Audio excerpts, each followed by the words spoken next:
Luis said, looking east, he put on this feathered hat. Everybody said, wow, he looks like a king, you know. And he turned his head in a profile and said with, so, you know, looking east. And we all just, it stuck in my head. I don't know what that meant, looking east. And the song, as I wrote it, began to be about living here in Los Angeles, living in the western part of the United States, living on the edge. I think I'm living on the edge of contemporary America. In the largest sense, the looking east is a metaphor for waiting, for being in the dark, waiting for the sun to rise.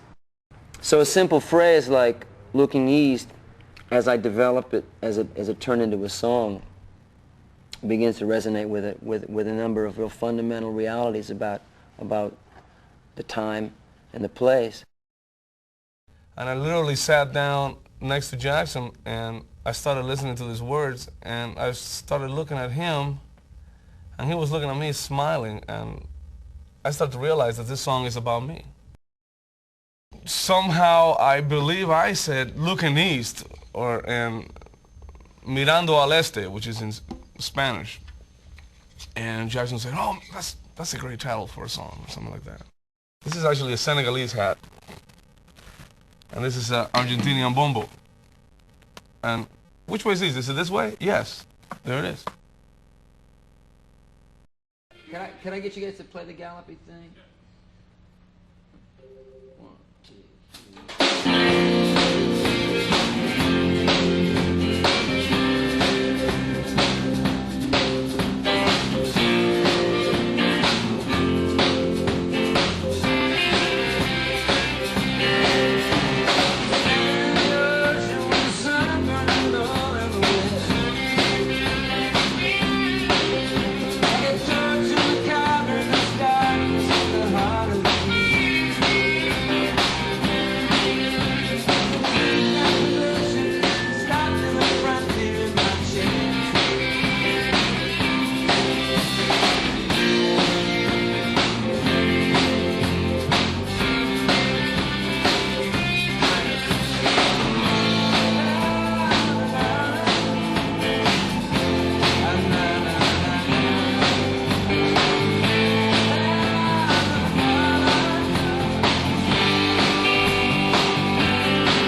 The success of the effort is determined by how much information you can get. If you think you're getting the whole picture and you're only getting half of the picture or one side of the picture, you're doomed. You're not gonna get anywhere with it, or you can be easily controlled. And I think that that's the beginning and the end of most of the struggles that happen in this age.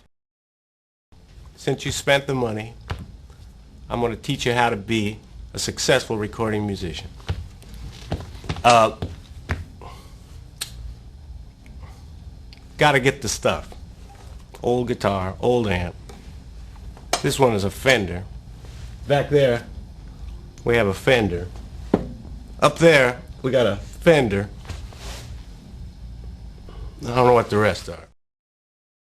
You don't have to be from Culver City to know what we're talking about, but it helps. And a lot of the references, that exist in that song are kind of, are probably funniest to people who know where Culver City is and what really is there. And Scott's from Culver City. You know, like jam sessions, there might be like 2 or 3 chords, which is kind of my specialty. You just try to play something real simple so you can get the drummer to go boom, schmack, boom, schmack, boom, schmack, real good all the way through. This has always felt sort of like a band from the get-go, even when Kevin and I started working with Jackson several years ago with Scott and him, Scott kind of approached us, and we kind of came in here with the intention of jamming originally. Jackson's just going, I know that one, that's Looking East. We really didn't know what Looking East really was. He did. We kind of just thought, okay, we know that song, And that's sort of like the thing that comes from like most musicians. They kind of go, yeah, we know that song. If somebody asks you, do you know that song? You go, yeah, we know that song. You probably don't, but we do because we're, sure, what are you going to say, no? Since we're all songwriters and we all have a long history of playing rhythm and blues and rock and roll and reggae and certain things, there's languages, things we've learned, just naturally without any words being spoken, seem to come up with things that work. Well, what it is on the sound check is it's me and Luis. Basically, Luis is playing a shaker figure that's galloping along. And if you listen to the tape, then I joined in with him.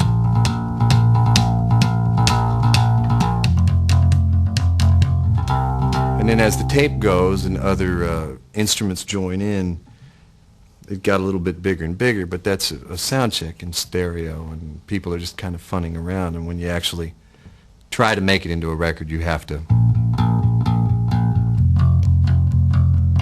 And Luis could go on carrying the shaker part, which you can make very predominant in a hi-fi situation. Every day before we do a show, we'd have like a 2 or 3 hour sound check. And while we were warming up or getting ready to do something, we'd be jamming. He would just pretty much tape every note we'd ever play when we were on stage. So he got all his tapes, and he would see every night after the show, he'd be like, on the bus with his Walkman on. We jammed on it so much that Scott Thurston started playing Three Blind Mice whenever we'd start playing it. A little piece of an arrangement of one song turned into a jam that we worked on, which inspired Jackson to write yet another song, It Is One. Outside of Jackson, which is basically all I ever listened to, I like Brazilian music a lot. I like Latin music, I like jazz, country. I really listen to a wide variety of music. The song is something that is taking place in the listener.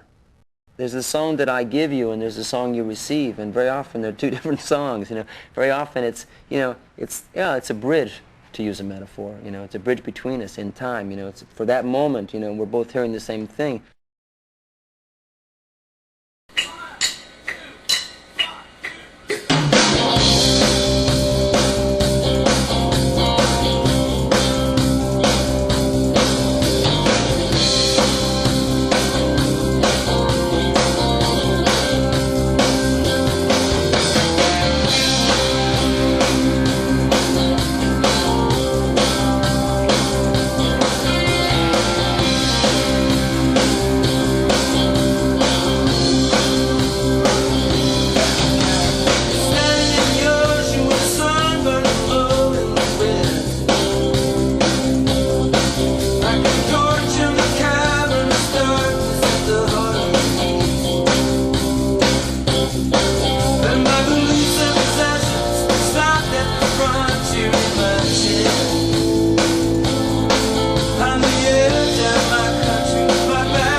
I'm the cat.